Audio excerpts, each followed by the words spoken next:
Good afternoon and welcome to the 6th flight test of Starship. It is currently 3:25 p.m. Central Time at Starbase, Texas, and it has been just 40 days since our last launch of the world's biggest rocket. We're targeting our first afternoon Starship liftoff just 34 minutes from now, and that will occur at 4 p.m. Central Time. Now, this timing will bring us daylight views of the ship splashing down on the other side of the world. I'm Kate Tice, Senior Quality Systems Engineering Manager here at SpaceX. And I'm Jessie Anderson, a Senior Structures Engineering Manager, and we are joining you live from SpaceX Hawthorne. On Flight 5, we promised you maximum excitement, and Starship delivered in what had to be one of the most memorable moments in my time here at SpaceX. Same. Like so many of you, we were in utter shock as we watched that historic booster catch unfold, and we're back today to try and do it all over again. As Kate mentioned, it's been just over a month since Flight 5, making this our quickest turnaround yet between Starship flight tests. Our ultimate goal is to get that turnaround time down to hours.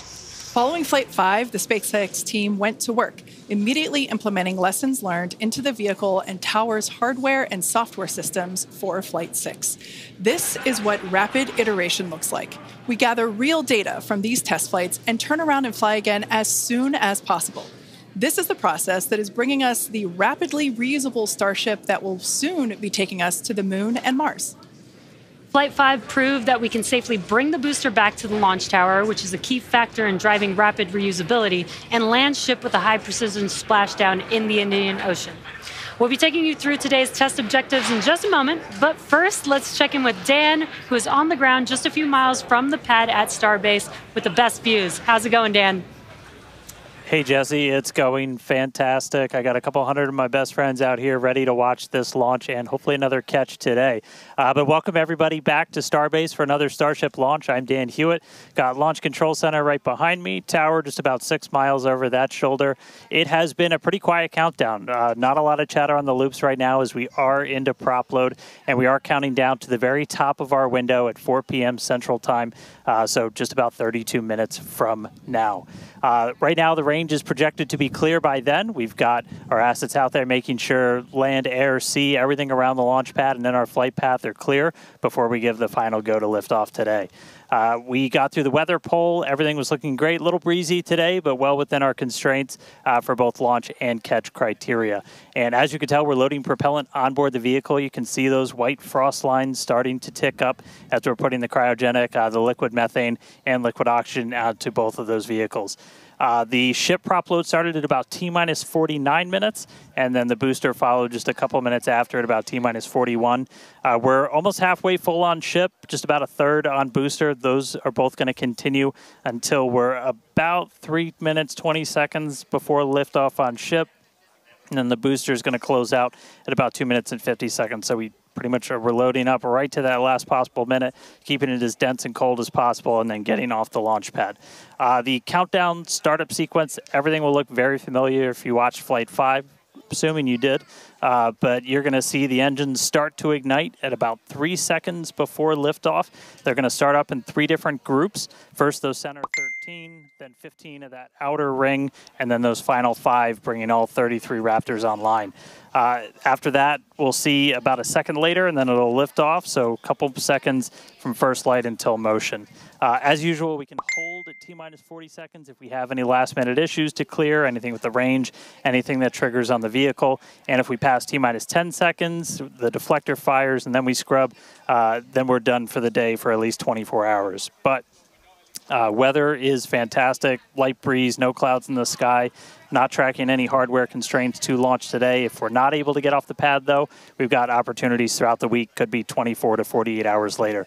But everything looking great. I'm excited to be able to see another one of these get off the pad. Check back in with everybody in just a couple of minutes. Back over to Jesse and Kate. Awesome. Thanks, Dan. Now, you could see those 2 towers in the back there in the distance at Starbase. Starbase is really coming along just as rapidly as Starship itself.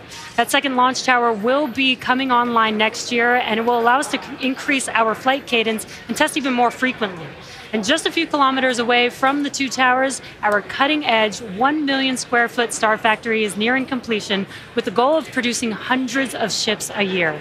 Yeah, that might sound crazy, and that's because it is. If you can imagine a future where we are flying and catching a fleet of boosters, which is the lower portion of the vehicle, that fleet is actually pretty small compared to the potentially hundreds of ships, the uppermost portion of Starship, that will be flying in that future vision.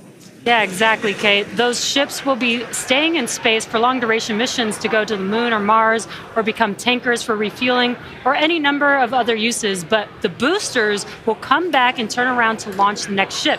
So in order to hit that production cadence of hundreds per year, we're rapidly building out Star Factory, which is our Starship production facility in Texas. And views of that Star Factory there. Now, this place allows us to move system integration work earlier in the build process, which means more efficiency, higher quality, and ultimately faster production. Starbase is an incredible place to be right now. There really is nowhere else in the world like it. You know, hint, hint, nudge, nudge. Now, what you might be hinting at is the good news is we are hiring. If you love what you're seeing, check out our openings at Starbase. On the engineering side, we're looking for vehicle design engineers across structures, propulsion, and integration. And if you're a hands-on tech, we're looking for integration technicians and welders that can help us hit our goal of building a Starship every 8 hours. And to do that, we need builders. Yeah, we're definitely going to need a lot of builders to get that down to just 8 hours. Right?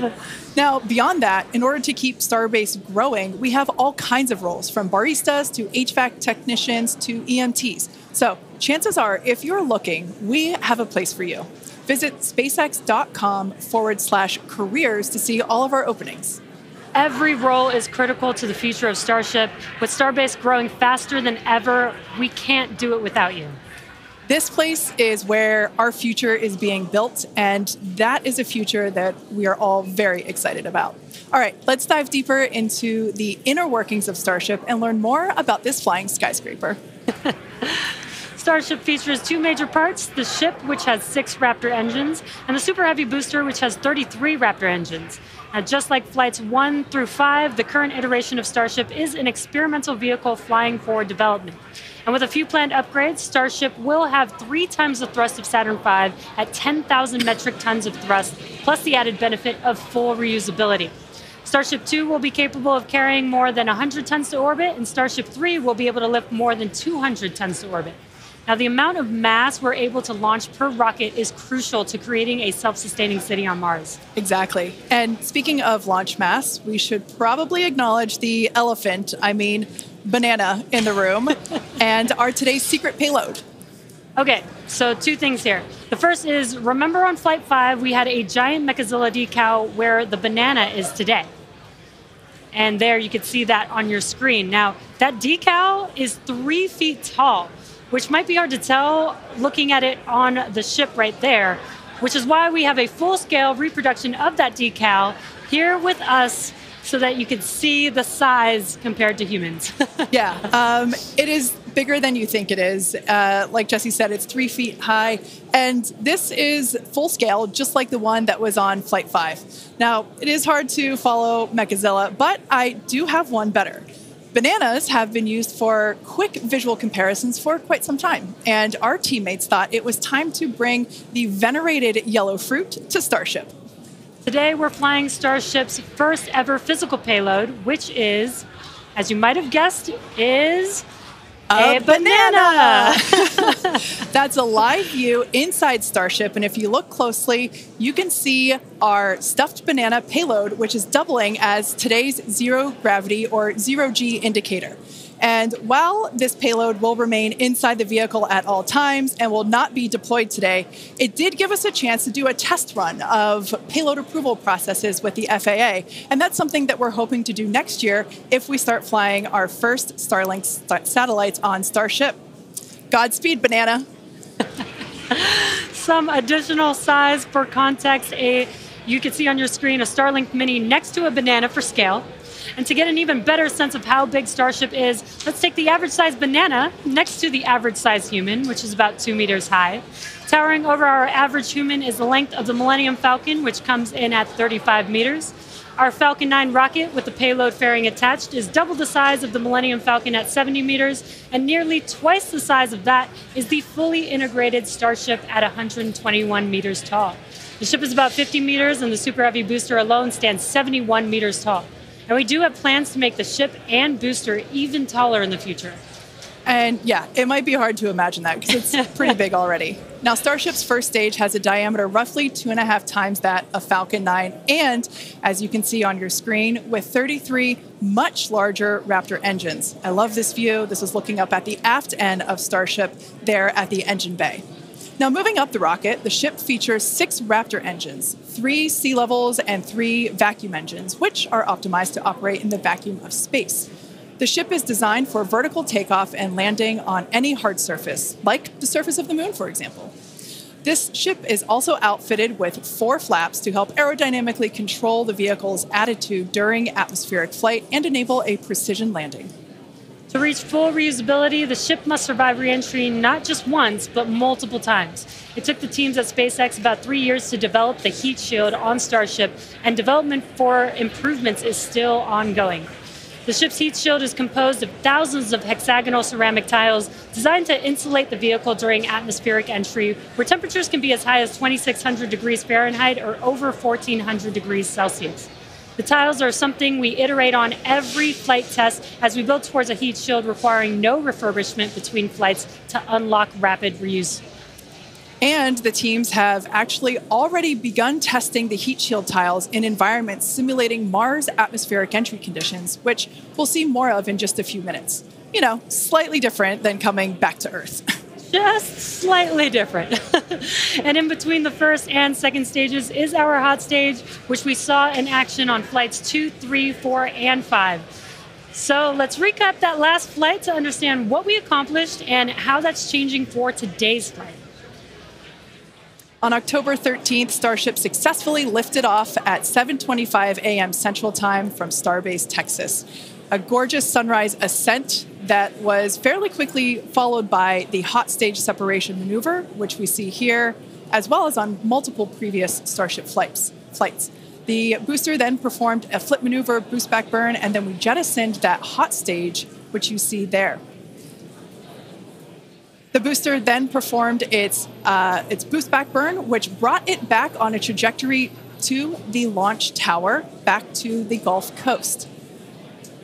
We can see here the booster descending through the Earth's atmosphere. It broke the sound barrier again as it was coming back through. Those Raptor engines relit, and then the moment that made us all lose our minds, the booster came back for a successful first ever catch by the chopstick arms back at the exact same launch tower that it launched from.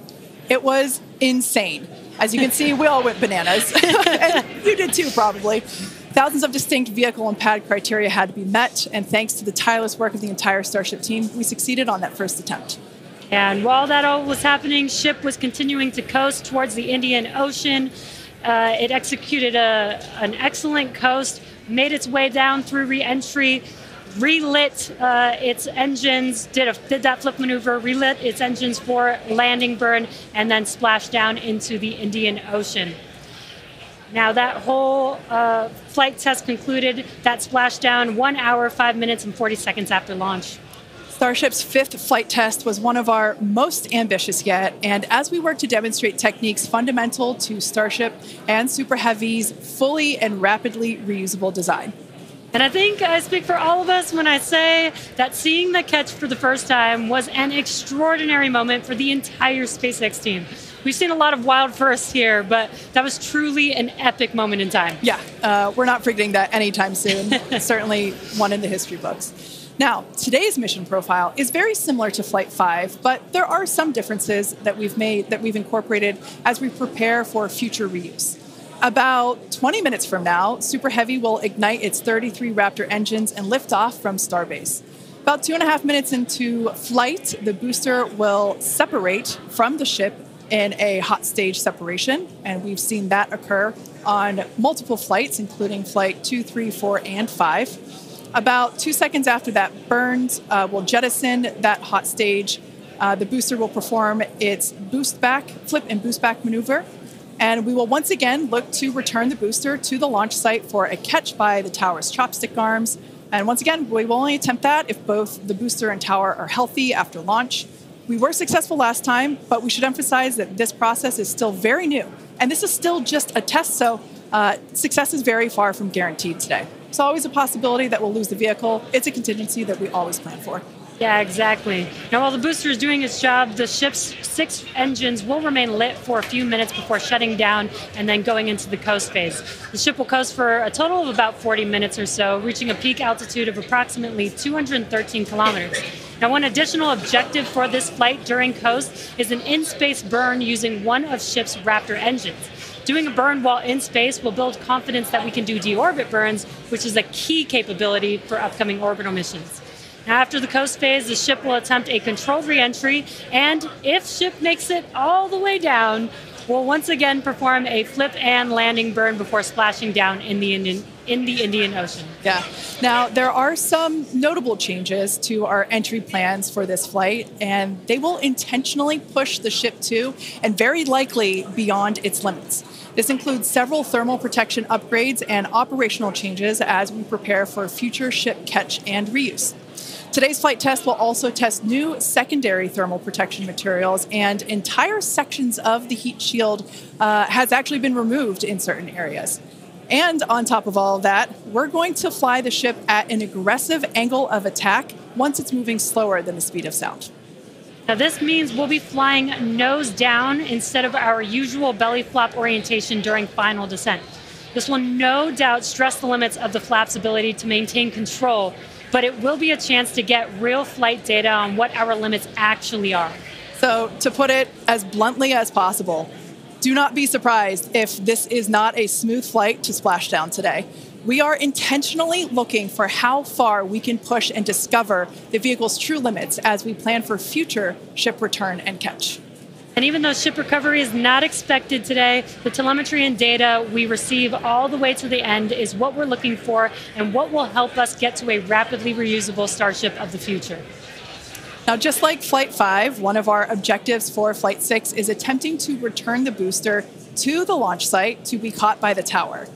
The booster for this flight has upgrades to add redundancy across its propulsion system, increase the structural, as well as increasing the structural strength in a few spots.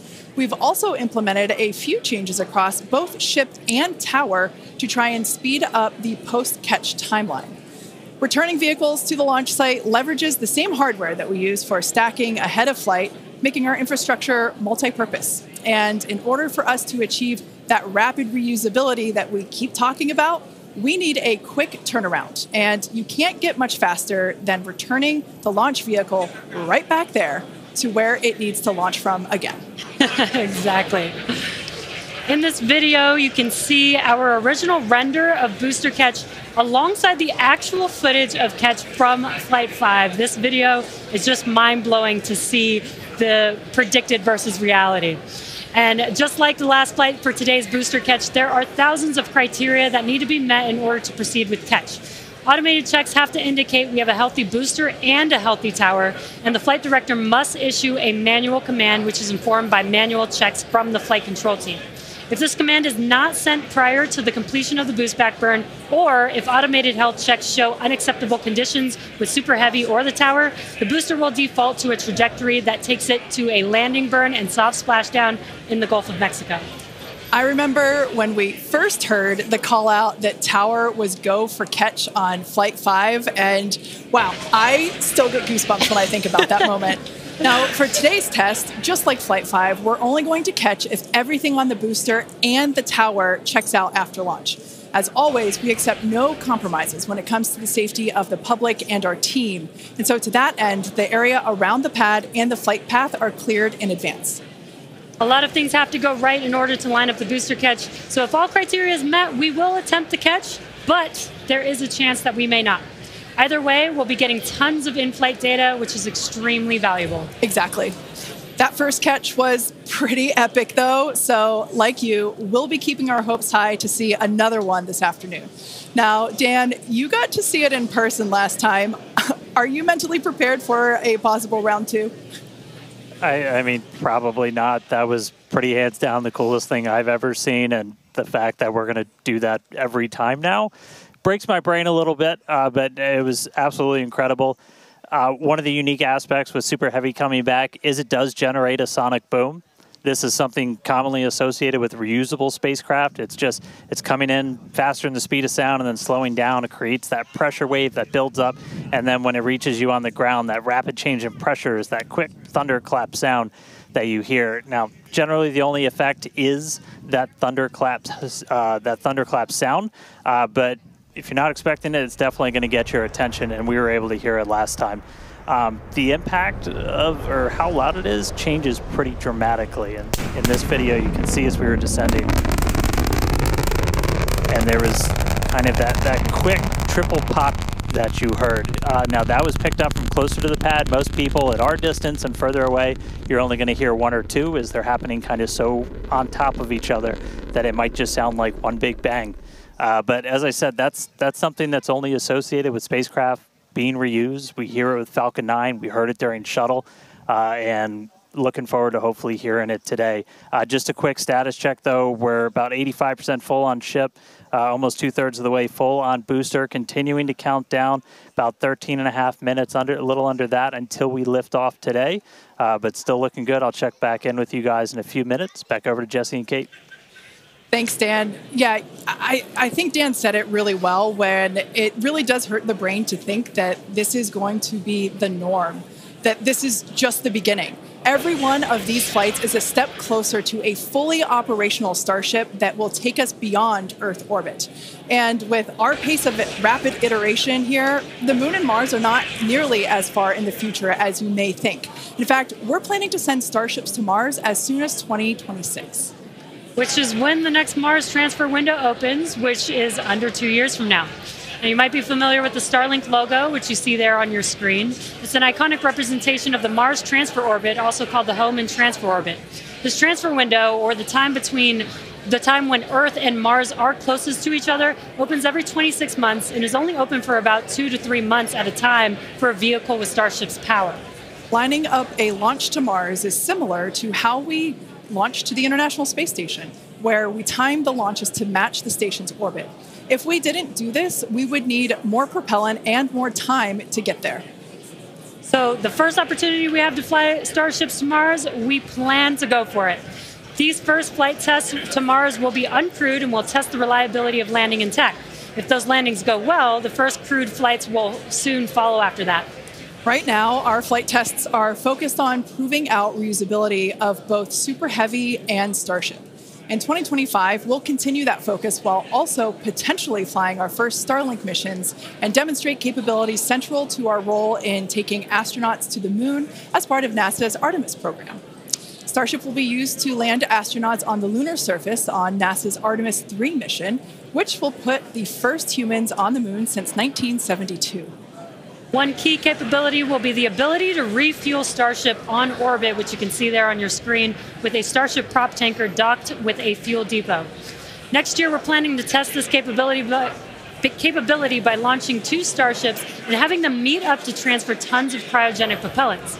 Now, when the time comes to land on the Moon, Starship will link up with NASA's Orion spacecraft in lunar orbit, where astronauts will transfer over for their descent. Now, once on the lunar surface, they'll ride the elevator down in their Axiom EMU spacesuits from Axiom Space and leave the first footprints on the Moon in more than half a century, kickstarting humanity's mission to establish a sustainable presence there. And coming soon to a Moon base alpha near you, Starship Enterprise Edition. That is so exciting, and all the advancements that are going to come in order to enable all of that. Now, our rapid iterative development approach has been the basis for all of SpaceX's major innovative advancements, including Falcon, Dragon, and Starlink. Today, we're testing hardware and systems, and we need to know how they perform under the most extreme conditions. And what's more extreme than the flight environment? We'd much rather find the bugs and limits now during testing than later on when there's more on the line. And to reiterate, while we do determine an acceptable level of technical risk on our vehicle and pad to learn as fast as possible, we accept no compromises when it comes to the safety of the public or our team. So all that to say, this is only the 6th of many future flight tests of Starship before it becomes fully operational. And we tend to do our testing out in the open, just like today. And that means people sometimes see when our hardware doesn't perform as we planned during that testing. And that's okay, because this is exactly what we are testing for, to physically see if hardware performance matches what we expect it to do or not. Even more with today's test flight, where we're purposefully pushing the ship beyond its limits. Starship development is also being aided by Starlink space-based connectivity. You might remember the Starlink panels that are incorporated into Starship, and you can see them there on your screen, those rectangular panels on Starship's nose cone.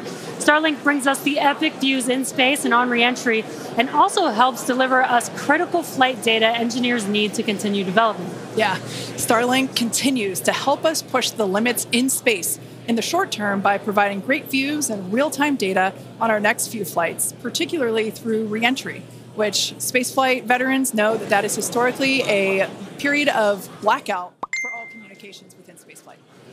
Outside of Starship, Starlink has helped people across the globe, particularly in rural and remote areas that have been underserved by traditional broadband internet. Yeah, and soon, Starship will deploy our next generation Starlink satellites, which will continue to increase our capability to connect even more people with high-speed internet all around the world and beyond. Now, as we continue to prepare for our next several flight tests, we recently performed a cryo-proof test of the Starship for Flight 7, our first operation with a vehicle debuting a number of major milestones. The ship has been stretched to make room for larger propellant tanks, increasing the propellant capacity from 1,200 tons to 1,500 tons. The forward flaps also got a redesign. They have shrunk in size and they also shifted in location, and both of these things will help better protect them during entry heating while still providing control. There's also a wide range of upgrades that will make the vehicle more reliable, adding redundancy to and the ability to operate for longer durations in space. One unique aspect of a trip to Mars are the different conditions ship will see when entering the Martian atmosphere. Now, it's difficult to simulate Mars's atmosphere when re-entering on Earth, so we've been testing a variety of heat shield materials inside a specialized plasma jet chamber at the University of Illinois Urbana-Champaign, where we're able to more closely simulate Mars's 95% carbon dioxide atmosphere. Aside from looking awesome, this is important testing. The intense heat of entry will cause the CO2 to break down into its base elements, exposing Starship to atomic oxygen, which increases surface heating and can cause materials to oxidize or start to break down. Spacecraft entering over Mars encountered more than twice the amount of atomic oxygen at their peak when compared to Earth, and that is certainly a unique challenge. As we continue to test, we'll learn more about what makes a great heat shield for Mars. All right, now that we're heading into the final minutes of the countdown, let's go back to Dan for the latest on the ground there at Starbase. Hey, Kate, afraid I have nothing but good news for you. We have a go from our range safety team. We are a little over 90% full on ship, almost 85% full on booster, and not tracking any holds to an on-time liftoff. So we've got about 3 more minutes of prop load. As long as the range stays clear, we don't trip any other holds, we might blow right past that T-minus 40-second mark and lift off right at the top of our window at 4 p.m. Central. So toss it back to you guys one more time, but fun part about to start, we are, a little under 6 minutes away from launch. All right, so we are continuing to progress now at 5 minutes and 43 seconds until liftoff. Now, once we pass the T-minus 40-second mark, a number of events are going to occur in rapid succession. The ground spin and ignition systems will come up to flight pressure, and the ship will go on to internal power. And then after that, the quick disconnect, or what we call the QD arm lockout, is removed in preparation for retraction shortly after T0. And once we pass the T-minus 40-second mark, we still have the ability to recycle the count under certain conditions back to T-minus 40 seconds and then hold there to assess what happened and if we can proceed again to T0. Exactly. However, once the water for the deflector system begins flowing at T-minus 10 seconds, any issue after that would be an automatic scrub for the day, as the teams would need to refill the deflector's water tanks as well as the propellant storage tanks over at the tank farm before we're able to make another attempt. Now, it is just so unbelievable that it's just been only a little over a month And we are just a few minutes away from Flight 6. The crowd here is building up. We've got a much larger crowd here than when we were launching at 4 or 5 in the morning out here. So very exciting to have an afternoon launch to have all the employees here. Exactly. Now, just as a reminder, that T-minus 40 second hold, if we opt to use it, everything is still potentially go for launch. So nothing to be worried about there. At that point, basically up until T-minus 40 seconds, all aborts are just holds. This would allow the team to wait for final checkouts to assess propellant levels, engines, avionics, vehicle pressurization, range, weather. Occasionally we've had shrimp boats lingering in the past, but that doesn't sound like that is the case today. Yeah, not today. No shrimp boats, which is great. Everything so far is looking good. We're getting really excited here, just a few minutes away. We're going to go back, send it over to Dan in Starbase. How's it going, Dan? It is still going great, just coming up on about 3.5 minutes away, so we should be done with our prop load on ship momentarily. Then about 30 seconds later, we'll close out on booster. Our flight control team on board, or in the building just behind me, not on board. Some of them might wish they were on board. Flight control team in the building behind me, they're going to have a lot of work to do right after we lift off, as we still have a lot of manual checks that happen on the tower prior to the flight director, who's going to be Tristan Pierce again today, giving a manual command to bring the booster back to the launch site.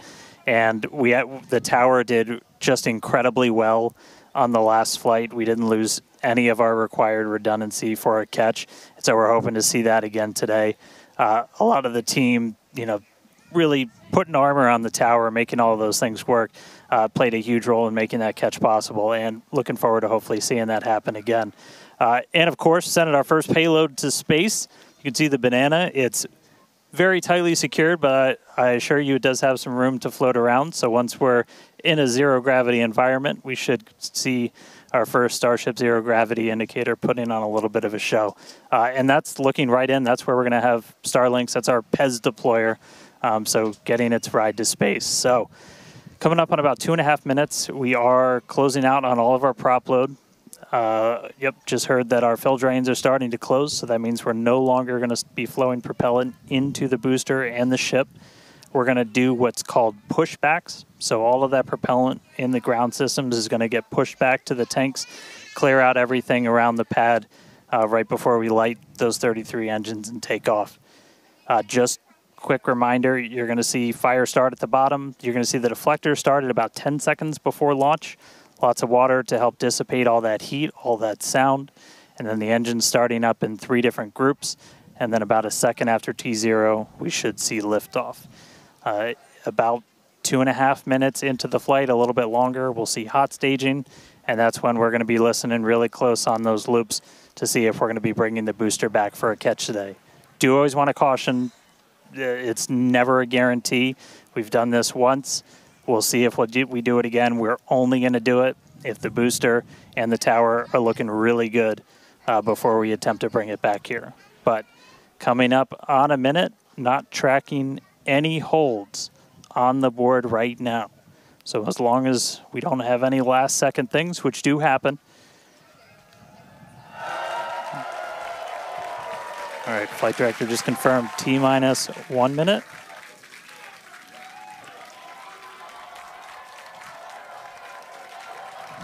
Key moment to look at in 10 seconds, that T-minus 40.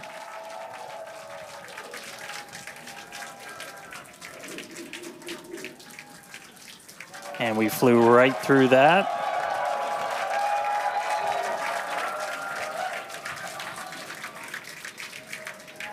Flight directors go for launch.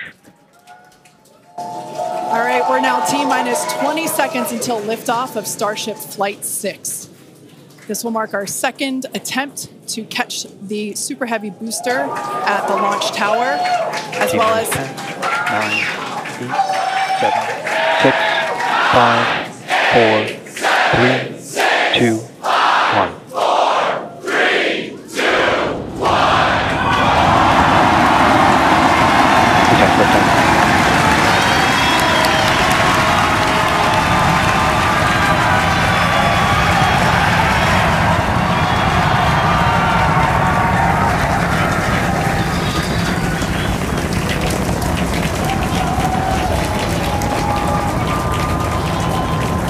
Vehicle is pitching downrange. Booster Raptor, chamber pressure nominal.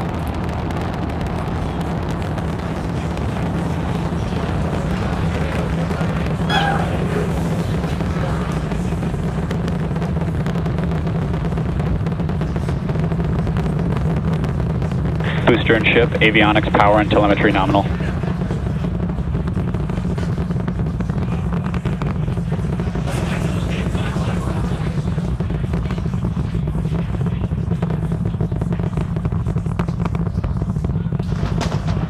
Vehicle All right, has we're reached just a little over a minute maximum into flight. dynamic pressure. We're about 6 miles away, so all the sound's still hitting us here. Hearing good call-outs that power telemetry nominal, that's flying straight and true. We do see all 33 Raptor engines lit up on telemetry screens.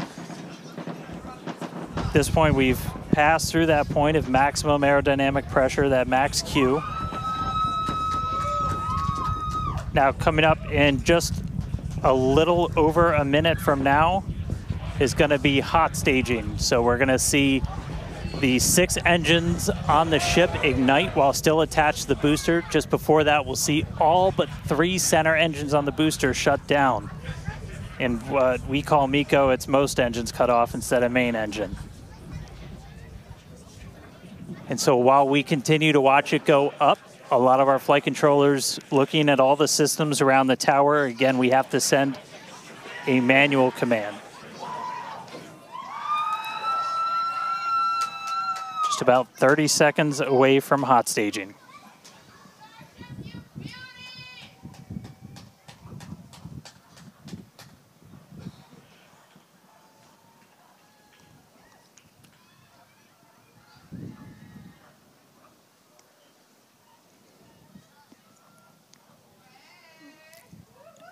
And we heard the tower is go for catch. Booster engine cut off. The return flag is set for true. Ship engine start up. Stage separation. All right, hot staging confirmed. 6 out of 6 lit on the ship. Booster boost back going. We heard that we are go for catch. Kate, Jesse, take the views. Hopefully I got a booster coming home real soon. Wow, from our view here, Dan, great views of planet Earth behind that super heavy booster. Right now it is performing the Ship boost back burn. Nominal. Good news there, telling us that the pressures inside the ship are good. That is the second stage or the upper portion of the vehicle. Follow along with the telemetry on the bottom of your screen. Yeah, booster is currently, super heavy, is currently in its boost back burn. This boost back burn. Avionics, power, and telemetry nominal. This boost back burn lasts just a little bit over a minute, so we've got a little, approximately 30 seconds left. We've had shutdown of that boost back burn. Up next will be hot stage jettison. The view from the camera on the left, or from the booster on the left-hand side of your screen, and then tracking cam there on the right-hand side of your screen.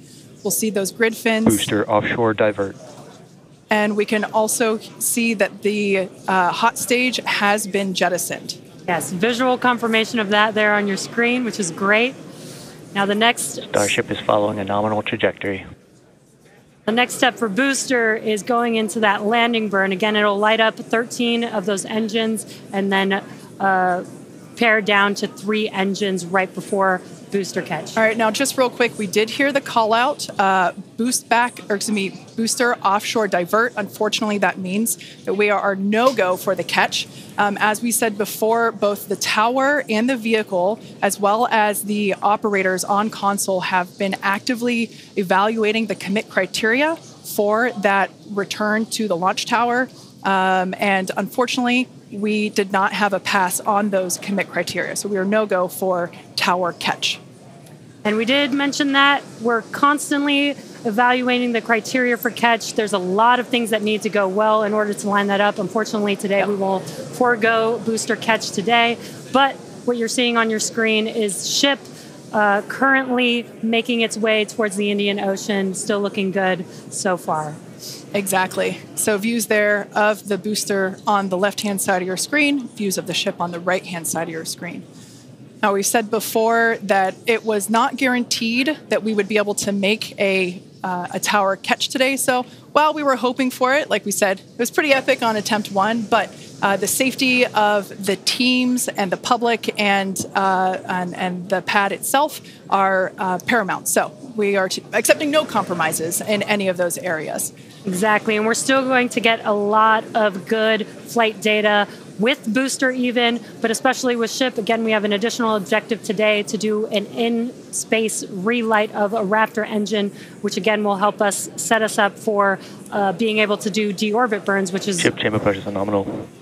Which is important for orbital flights. And what you're seeing on your screen is a view from Super Heavy as it's making its way back down to Earth. Yeah, once again, we are attempting an offshore landing of the Super Heavy booster.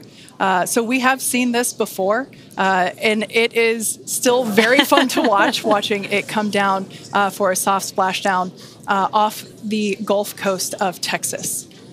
We can see it there re-entering. We saw earlier those grid fins. There are 4 hypersonic grid fins. Oh, we can see that the landing burn has begun on the Super Heavy booster. And same pattern, 13 engines will light, gone down to 3 just as we expected. And what an incredible view of splashdown that we got today of Super Heavy. Yeah, I'm sure the buoy cam views will be pretty awesome once again. So we'd like to confirm a water landing once again for the Super Heavy booster. Congrats to the SpaceX team for making that milestone as well. Now, ship continues to look good. We can see that it is, while all of that was happening, the crowd here in Hawthorne continuing to react to all these amazing views that we're getting. The next milestone is... Starship is in terminal guidance. Great news there.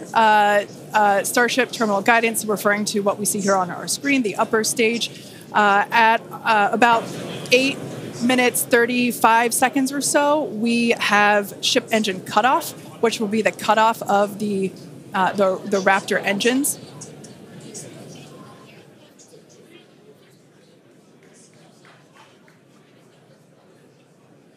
We can see on our screen ship giving us some incredible views brought to us by Starlink.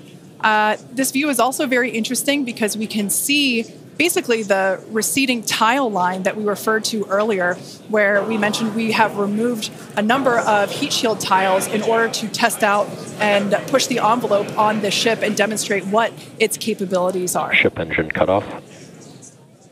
And there we just heard call out for SECO, ship engine cutoff. Great news there. Everything continuing to look awesome for ship. Full view looking aft on ship here. Ship FTS is saved. Nominal orbit insertion. There's that call out we were waiting for. Confirmation of good orbital insertion for ship today. It has been a very exciting afternoon so far. We'd like to send it back over to Dan, who can give us that live view experience. Dan, once again, are you okay after witnessing another Starship launch? Yeah, totally fine. You guys have to be jealous. This is the only way to do this. This is fantastic. No, it was really cool to see it lift off 33 out of 33. Didn't go for the booster catch today. Initially, we were good, and then we tripped a commit criteria and did the offshore divert. So we went and did that water landing, as everybody saw. We'll dig into it a little bit more, but again, we've done it once, we've now done it twice. We're going to keep trying to do it, as this is just a core capability of Starship and what's going to make it so incredible. There's a lot left. We're just about almost 10 minutes into this flight, so about 50 plus minutes still to go. Ship nominal orbit, so it's on its way around the planet. It's going to attempt to do an in-space burn. We're going to light one of those Raptor engines, the sea level ones in the middle, just to help demonstrate that we can relight in that microgravity environment. Really critical for deorbit burns as we start to do some orbital missions in the not too distant future. And then following that, we'll see a ship entry maybe a splashdown. As you guys said, we're really going to be pushing ship on this one. We're pretty much intentionally putting it in places where we expect it might not do so great, and all that's to try and help us learn, see if we were a little too conservative, and then maybe that opens up more capability for when we start catching them. But I'll check back in with everybody in a little bit. I'm going to tune in and watch the ship fly around planet Earth, and hopefully we see it re-entering in the not-too-distant future. Back over to you guys. Thanks, Dan. Development testing, by definition, is unpredictable, which we saw with Super Heavy splashing down in the Gulf of Mexico today, but that is exactly why we test. As is standard for these tests, the area around the pad and along the flight path was cleared prior to launch, and we expect the road and beach to remain closed until further notice. Yeah, testing development flight hardware in a flight environment is what enables our teams to quickly learn and execute design changes and hardware upgrades to improve the probability of success in the future. Please do not attempt to approach the booster in the water for your safety as well as for that of our team that will be working on recovery. Now, we are going to continue, though. The mission is not done. Exactly. The mission's not over. Ship is still coasting. But it has been nonstop since liftoff, and with the booster having completed its job for the day, we are going to take a short break for the next 35 minutes or so while ship continues to coast before re-entry. Now, as with previous flights, Starlink may enable us to talk to the ship through re-entry with no communication blackout. Now, we are still testing Starlink during this phase of flight, so nothing is completely certain. Yeah, so if we do have views, we will be sure to bring those to you live. And of course, one of those views include that of our, as we said before, surprise payload, the Banana. And we are looking forward to it. So we're going to come back in a few minutes, around T plus 35 minutes. Yeah, exactly. Views or no views, we'll see you back here at T plus 40 minutes for our coverage of Starship's re-entry, flip maneuver, landing burn, and hopefully see a splashdown.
And we are just about 35 minutes into today's flight test, continuing to get some live views from Starship itself as it continues to make its way around the globe. We are coming up on what we will hopefully see is our in-space relight demonstration. This will be firing up one of those 3 sea-level Raptors on the very aft end of the ship and essentially reigniting it while we're in that microgravity environment in Earth orbit. We had attempted this once previously on Flight 3, but ended up skipping it when we had some attitude control issues with the ship.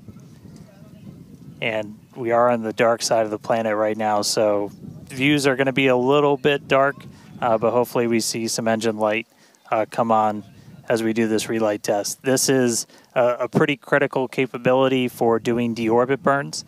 This is not a deorbit burn. Want to stress that we're on a trajectory where if we didn't fire off the engine at all, we are definitely coming home. Ooh, seeing some thunderstorms down on the ground. That's pretty cool. But this is not a deorbit burn. If we didn't fire this engine, we're on a intentional suborbital trajectory. So no matter what, we're coming in over the Indian Ocean.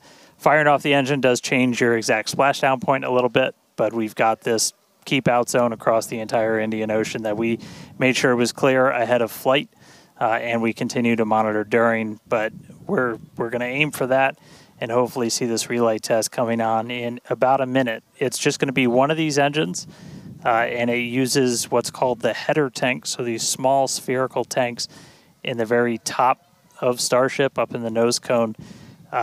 They don't require nearly as much gas to pressurize as your main tank, so they're really useful for any in-orbit maneuvers, and then for landing burn. So if we make it to a landing burn today, we'll be using them for that as well.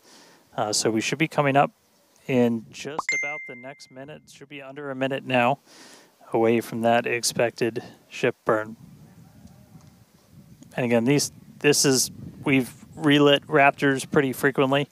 We just did it with the landing burn and that boost back burn on the booster, and we've done it on ship landing burns. We just haven't done it in this microgravity environment where your propellant management and a lot of other things are different, as you're not weighed down by the force of Earth's gravity.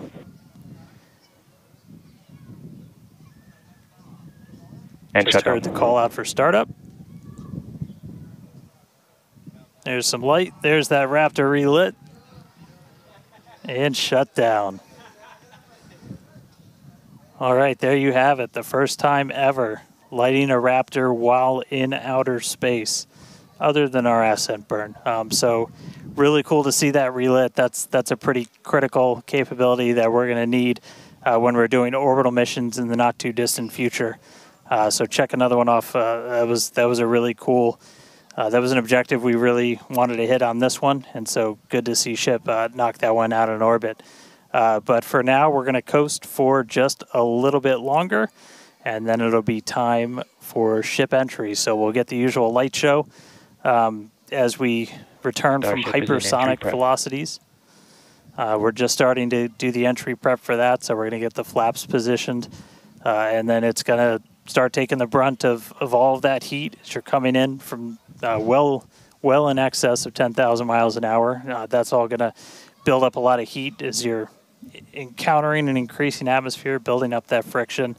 And we're going to see how the tiles fare. We've also got some pretty cool tile experiments that we'll talk about in a little bit. But coming up real soon, ship re-entry, successful relight, and we'll start this entry part soon.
Starship is at 100 kilometers altitude, good attitude for atmospheric entry.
Welcome back to Starship's 6th test flight. It has been an exciting day so far. We lifted off from Starbase at 4 p.m. Central Time. The Super Heavy booster and ship had a successful separation as well as a good boost back burn and good separation of the hot stage adapter. We did not attempt a return to the launch site and catch attempt today when strict criteria were not met, and the Super Heavy booster executed a planned divert to a landing burn and soft splashdown in the Gulf of Mexico. Yeah, obviously we were hoping to come back to the tower, but this was a test and we knew that it was a very viable possibility. Starship is at 85 kilometers. Flaps now have control of the vehicle. All right, great news there, turning our attention over to the star of the show here, giving us these amazing views once again. We heard the call out there telling us that the Starship vehicle is now 83 kilometers above, coming up around T plus, well, now actually, the ship, as you can see, is beginning to re-enter the Earth's atmosphere. As a reminder, one of the main goals of today's flight test is for the ship to make it through the extreme heat of re-entry and to do so in a controlled manner. Now, re-entry is typically a portion of flight where we don't have communication capability with the spacecraft because it's re-entering at or around orbital velocity, which is roughly 8 kilometers per second or about 5 miles per second. Now, at those speeds, yep, pretty fast. The spacecraft is moving through the atmosphere rather quickly, and that results in friction, as we can see that starting to happen on our screen, and this creates a plasma field around the vehicle. That blanket of plasma distorts communication frequencies, so it's not uncommon to experience brief blackouts in communication.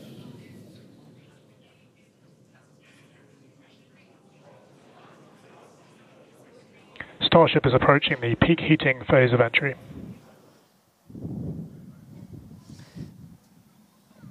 And we just heard we're getting into the peak heating phase. We're getting these views courtesy of Starlink. We've got 4 different terminals on the ship itself. It's what's really allowed us to get real-time data during what's otherwise been just a a mystery box essentially for spacecraft design, where when you're re-entering through the atmosphere, at least getting anything in real time hasn't ever been possible before. But we're able to not just get these views, but real-time telemetry from the ship as it's coming through. Do really want to stress that we are really pushing the ship today. The heat shield is not in the same configuration as it was last flight, where we had a team of ship techs do just an otherworldly task, replacing the entire heat shield, thousands of tiles, installing a backup ablative, and that pretty much set us up to do a pinpoint landing on Flight 5. We did not do that with this one. We have some backup in those really sensitive areas around the flap, but this is an older generation heat shield. And knowing we weren't going to do that, we even went and removed some extra tiles. There are some missing tiles on the nose cone where we're testing some backups. There are some steel-covered tiles in a couple of different spots, and there's also a whole lot more steel of the ship showing. As you guys talked about, we gave it a little bit of a haircut, a couple hundred tiles trimmed off the sides, and that's where we might have catch fittings in the future. But ooh, color's starting to come in. So it looks like things are going to start heating up, Kate and Jesse. Yeah, fun fact, Dan, we actually removed 2,100 heat shield tiles from Starship in order to basically present that necessary receding line, which you kind of can see there in your view. Think back to previous flights. The heat shield line came up further on the vehicle, and just like Dan said, we want to test the vehicle beyond what we think it is capable of carrying based on our simulations and calculations. So once again, to just be super plain, don't be surprised if we see some wackadoodle stuff happen here. We won't be. There are a number of things that we are testing out intentionally to see what the ship can take. Yeah, exactly. And knowing what those limits are will really help us design the vehicle of the future. Essentially, removing those tiles helps us remove a lot of weight from the vehicle, a lot of things that might potentially need refurbishment in the future. And the goal is to come up with a heat shield pattern or design that we don't have to refurbish. We can just continue to use it over and over again. And that's why we're changing some of those tiles and moving stuff around, removing a lot of those tiles, as Kate has been mentioning. Exactly. And, looking forward to the Starship capability of the future, we want to be able to catch Starship like we do with boosters. And so the next flight, we want to better understand where we can install catch hardware, not necessarily to actually do the catch, but to see how that hardware holds up in those spots. And today's flight will help inform, does the stainless steel hold up like we think it may based on experiments that we conducted on Flight 5? Now, continuing to look, amazing views. Yeah, Dan, go ahead. Oh, I was just going to say, there's so much on this flight that we're doing to try and, make all the ships that we're about to start flying even better, just really understand what their capabilities are going to be. We've got kind of the next-gen ship lined up for Flight 7. It's got all of those heat shield upgrades and everything. And one of the things that we're going to be doing that's most interesting, and one of the reasons we wanted daylight, is we're going to be flying pretty aggressively as ship comes in. We're going to be kind of nose down, and we've done it in wind tunnels. We've done it in simulations. You might see the flaps really flapping around trying to control the vehicle. We're betting we might have a little bit more capability than we think in just the analysis, but always a chance that bet doesn't pay off. But that just helps us know what are our Starship limits. is now halfway through the peak heating phase of entry. Sweet. Halfway there. Halfway home, guys. Yeah, and if you guys, again, can follow along with the altitude and the speed of ship as it's making its way back down to Earth, bottom right-hand corner of your screen, speed is still going really, really fast. Again, as it gets closer to Earth, we'll see that altitude drop a little bit faster. It's kind of dropping pretty slow right now. And again, as we get closer and closer to literally the surface of the water, then we'll start to see that speed pick up. And if we can make it through this re-entry, we will attempt to do that flip maneuver once again and splash down in the ocean. Exactly. Like we've been saying, we are testing beyond the perceived limits of the vehicle. We want to go learn more about the ship, and this is a great opportunity to do that. So really pushing the flight hardware in a flight environment to help inform these future designs. As we've mentioned, it has a different heat shield. This heat shield is not the same generation as what we flew last time. This one is one generation older.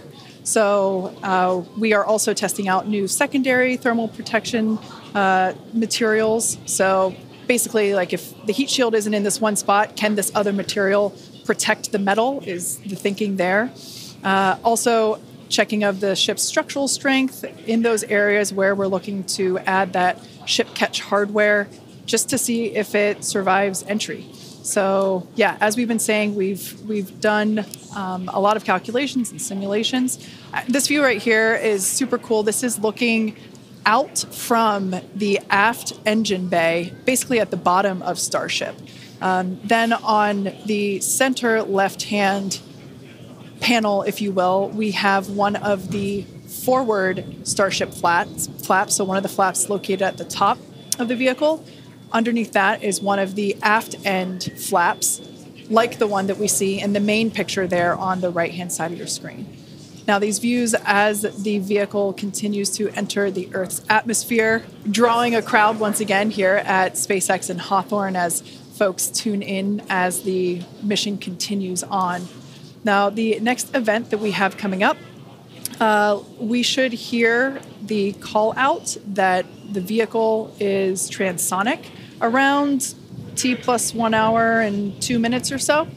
That means that the vehicle is traveling near the speed of sound. We say near the speed of sound because there are certain parts of the vehicle where airflow is going faster and other parts where it's going slower. So it kind of teeters there on the brink of the speed of sound. So once we have equal flow on all parts, then we'll hear it's subsonic. Yeah, and almost real quick, almost a reverse of, I'm sorry, Jesse, almost a reverse of before. We see the Earth starting to come into view. We've got sunrise there over the Indian Ocean. So this is going to look different from any of the re-entries we've had before. And it was specifically so like we get as much daylight as possible to see how ship does this. Over to you, Jesse. Sorry about that. Dan, great minds think alike. That's exactly what I was going to point out, is that we're getting a lot clearer view of the Earth in the background with the different temperatures that we're seeing with the different colors of that plasma around the ship, which is really, really cool to see. Again, we are pushing the limits of ship today, but so far everything is looking pretty nominal. We'll see how the next few minutes goes. Yeah.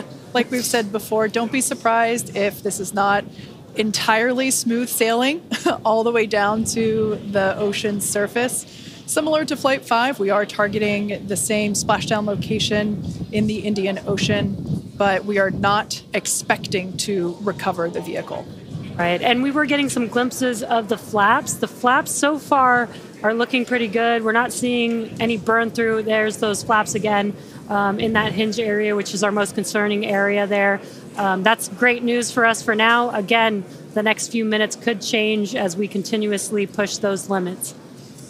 Yeah, once we slow down a little bit, once we're subsonic essentially, so I think that's about 1,200 kilometers an hour.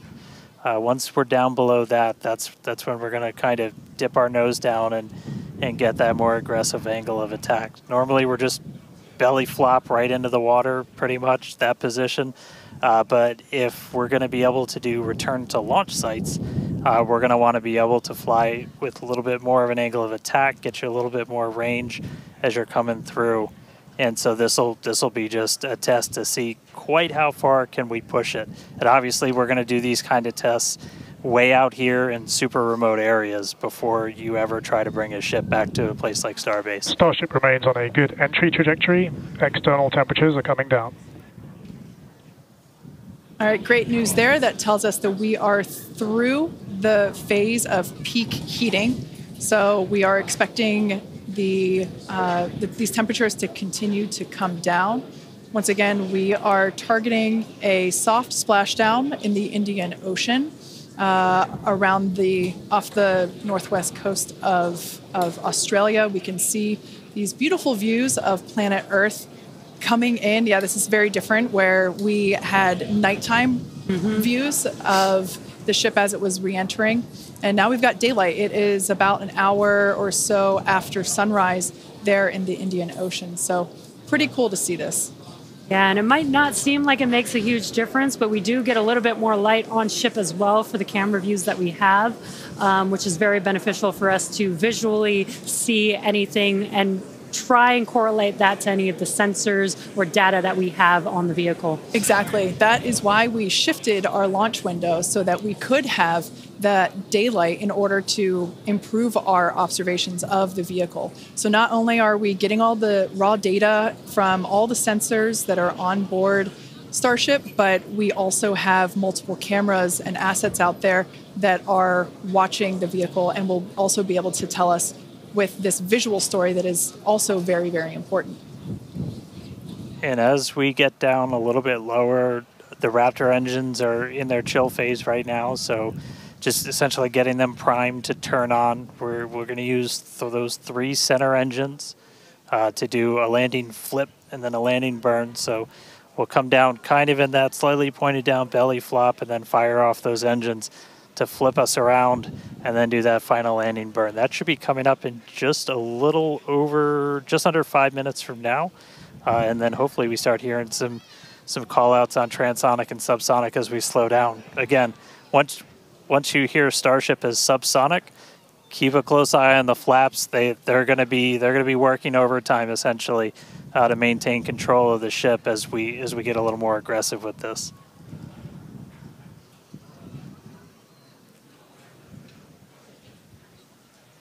We can see that we are beginning... Starship has passed maximum entry dynamic pressure. All right, great call out there. But we can see on this view here that we do have some heating there on that looks like one of the forward flaps on Starship. This is to be expected. We knew that the vehicle would perform differently than what we had seen on Flight 5. This is actually really good data because it tells us what parts of the vehicle at this, what will soon be a higher angle of attack once we drop down below the speed of sound. We'll have a higher angle of attack, meaning we're going to be flying nose down, basically. So yeah, this is good news, but we can actually, looks like that heating is starting to cool off there. Yeah, it's a little burn through. Again, it is important to note when we start seeing that through the ship's descent as well. So like Kate was saying, we're getting some really good data here. It looks like the other flaps are doing a little better than the one that has a little burn through, which is some good news. Again, constantly watching. We've got a couple minutes until we're expecting to make it all the way back down to Earth. Exactly. And like we said before, we are not expecting to recover the ship, although that would be great. It'd be a nice bonus if it happened, but it's not really in our expectations today. We really want to push the hardware, as we've been saying, but really the telemetry and the data and the video that we receive all the way to the end is truly what we're looking for and will help inform the future designs of this vehicle. We can see some flap movement as the camera is moving around.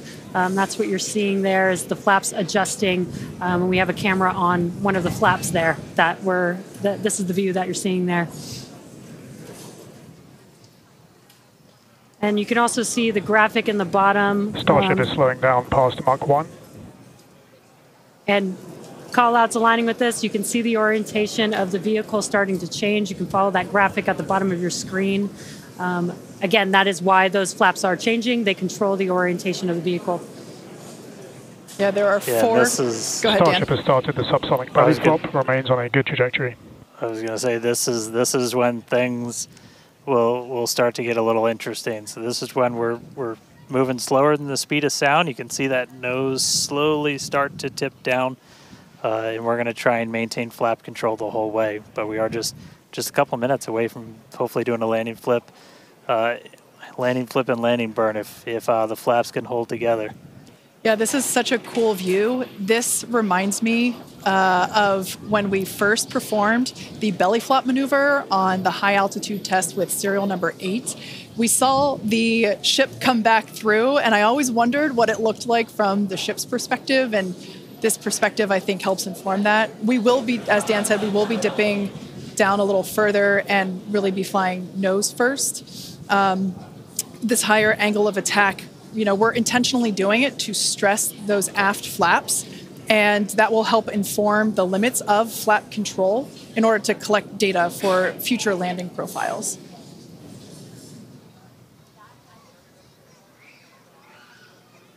I mean, we're looking good so far. We've just got about 5 kilometers in altitude to go. We'll ignite the engines when we're still just a couple hundred meters over the ground, do that flip. Starship is passing through 5 kilometers altitude, remains on a good trajectory. I have a feeling this is going to look so cool as it passes through the clouds. Obligatory shout out to the entire avionics team on Starship. And there's that nose down orientation.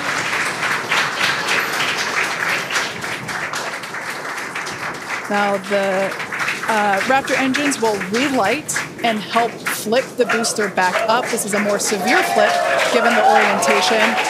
The engines will shut down prior to the water making impact, prior to the vehicle making impact with the water.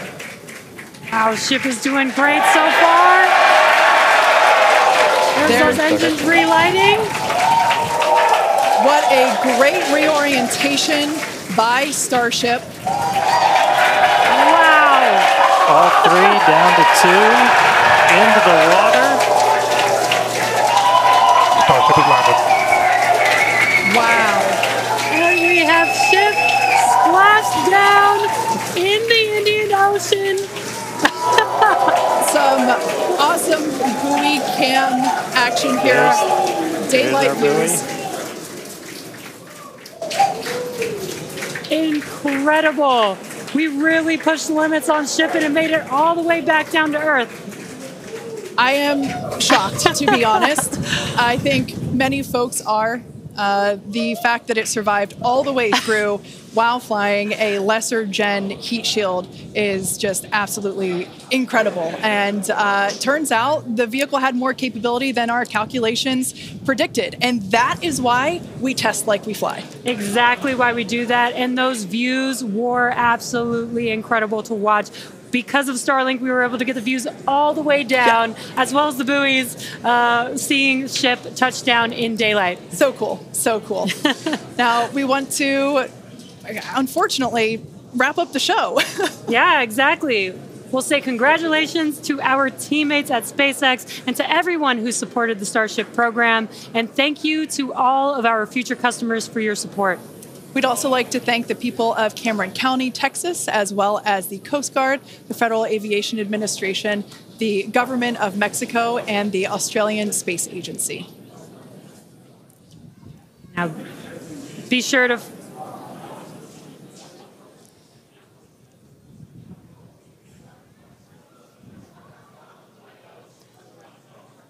Hey guys, I could take it from here.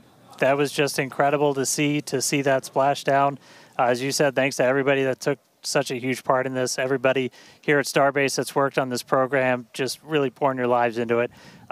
Great to see another booster lift off. We'll catch it the next time. Great to see ship in the water.